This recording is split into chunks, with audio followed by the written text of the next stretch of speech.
Hello दोस्तों। जैसा कि आप सभी को पता है कि हम ब्रिटिश सरकार द्वारा पारित किए जाने वाले अधिनियम कानूनों की एक सीरीज चला रहे हैं, जिसमें आज हम चार्टर एक्ट ऑफ 1813 के बारे में पढ़ेंगे।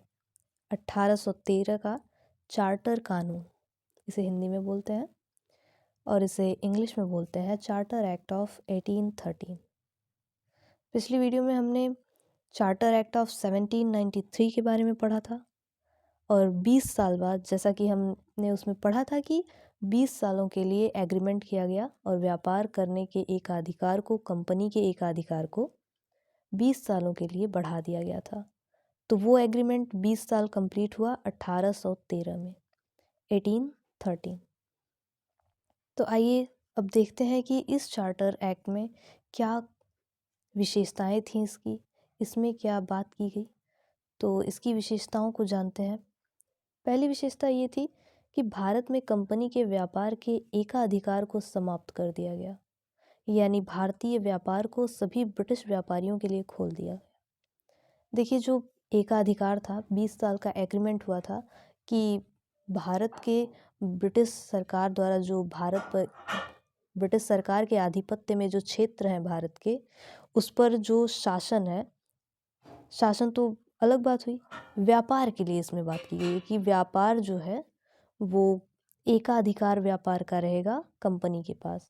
लेकिन इस अधिनियम के तहत ये व्यवस्था की गई कि अधिकार को समाप्त कर दिया जाएगा, एकाधिकार नहीं रहेगा अब कंपनी का।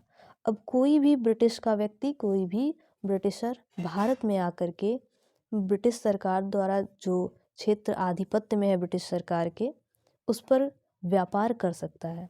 यानी व्यापार को पूरे तरीके से ब्रिटिश व्यापारियों के लिए खोल दिया गया। लेकिन इसमें अपवाद है। चाय के व्यापार तथा चीन के साथ व्यापार में कंपनी के एकाधिकार को बहाल रखा गया। यानी चाय का जो व्यापार था और जो चीन के साथ व्यापार था, एक चीज़ यहाँ पे मिस्टेक है, यहाँ पे अफीम का व्यापार नहीं लिखा गया है। अफीम के व्यापार पर भी एकाधिकार कंपनी का ही बना रहा। यानी चाय, चीन के साथ व्यापार और अफीम के व्यापार पर कंपनी का एकाधिकार बना रहा। बाकी चीज़ों के लिए जो व्यापार था वो पूरे तरीके से बाज़ार को खोल दिया गया कि कोई भी ब्रिटिश व्यापारी आकर के भारत में व्यापार कर सकता है। दूसरी विशेषता क्या थी? इस कानून ने भारत में कंपनी शासन क्षेत्रों पर ब्रिटेन के राजा की प्रभुता को प्रकट किया। देखिए, जब ये ब्रिटेन के राजा ने ही ये निर्णय लिया होगा ना कि कंपनी का एकाधिकार समाप्त कर दिया जाए, तो ब्रिटेन के राजा की प्रभुता को यहाँ पे ये बात प्रकट करती है। तो इसकी दूसरी विशेषता ये रही कि राजा की प्रभुता को प्रकट करता है ये चार्टर एक्ट। इस कानून ने ईसाई मिशनरियों को भारत में आगमन की अनुमति प्रदान की। देखिए, जो ईसाई मिशनरियाँ थीं, उनसे कहा गया कि भारतीय लोग शिक्षित नहीं हैं, प्रबुद्ध नहीं हैं। इन्हें प्रबुद्ध करने के लिए जो मिशनरियाँ थीं, ईसाई मिशनरियाँ, उन्हें भारत में आने की अनुमति दी गई और उन्हें ईसाई धर्म के प्रचार प्रसार के लिए कहा गया। अगली विशेषता, इसने भारत के ब्रिटिश इलाकों में बाशिंदों के बीच पश्चिमी शिक्षा के प्रसार की व्यवस्था की।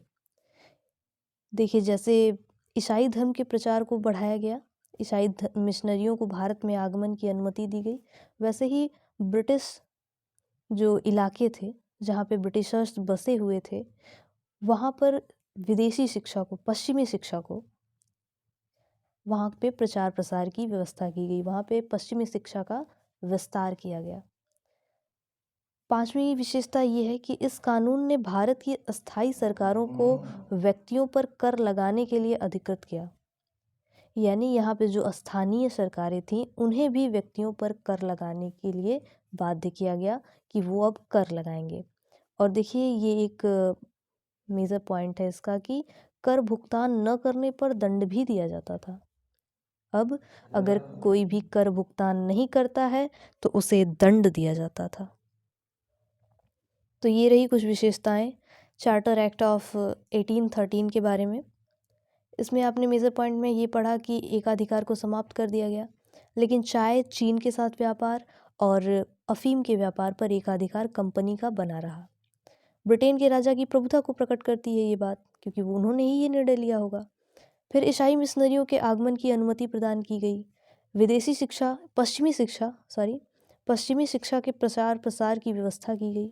और सरकार, जो स्थानीय सरकारें थीं, उन्हें व्यक्तियों पर कर लगाने के लिए अधिकृत किया गया, और कर न देने पर उन्हें दंड भी दिया जाता था।